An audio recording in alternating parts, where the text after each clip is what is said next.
एक राजा अपनी प्रजा का बिल्कुल ध्यान नहीं रखता था।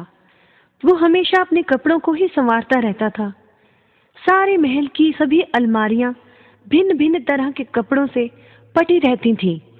फिर भी और नए कपड़ों की इच्छा उसे हमेशा रहती थी। दो दर्जियों ने उसे सबक सिखाने का फैसला किया। शहर में एक बड़ी दुकान खोलकर उस पर बोर्ड लगवा दिया, यहाँ सिर्फ अमीर लोगों के ही कपड़े सिले जाते हैं। वे किसी को भी अपनी दुकान में घुसने नहीं देते थे। ये बात धीरे धीरे राजा के महल में पहुंच गई।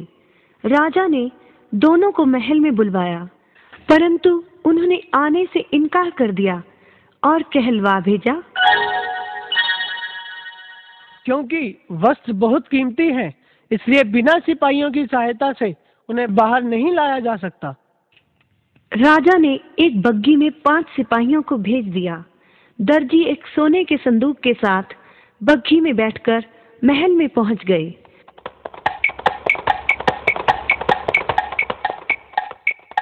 राजा के पास पहुंचकर बोले, हमारा कपड़ा बहुत खास है, केवल कोई पवित्र व्यक्ति ही इसे देख पाएगा, किसी दुष्ट को यह दिखाई नहीं देगा। संदूक खोला गया।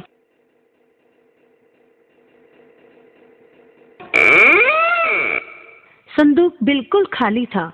दर्जी बोले, हजूर, हजूर, देखिए इस सुनहरी कपड़े की ओर, इसकी रोशनी चारों ओर चमकती दिखाई दे रही है।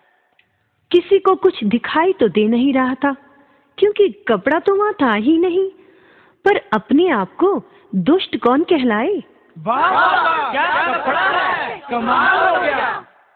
राजा को कुछ दिखाई ना दिया, परंतु वह बोला, हाँ दर्जी, वाकई तुम्हारा कपड़ा तो बहुत शानदार है। मेरे लिए इस कपड़े से नई पोशाक तैयार की जाए।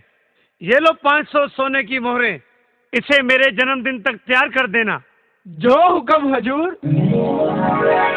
चारों ओर उस विचित्र कपड़े की चर्चा हो रही थी। प्रत्येक उसे देखना चाहता था। राजा के जन्मदिन पर दोनों दर्जी एक बड़ा सा बक्सा लेकर महल में पहुंच गए। सिपाही वो बक्सा लेकर राजा के पास आए।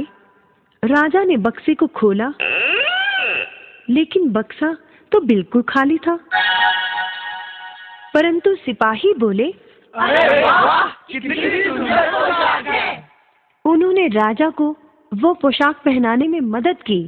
राजा के कपड़ों को देखने पूरा दरबार खचाखच भर गया था।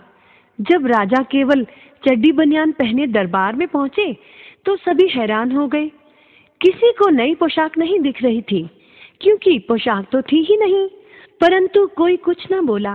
सभी समझ गए थे कि दर्जियों ने राजा को बेवकूफ बनाया है। क्यों बच्चों, मजा आया ना ये कहानी सुनकर?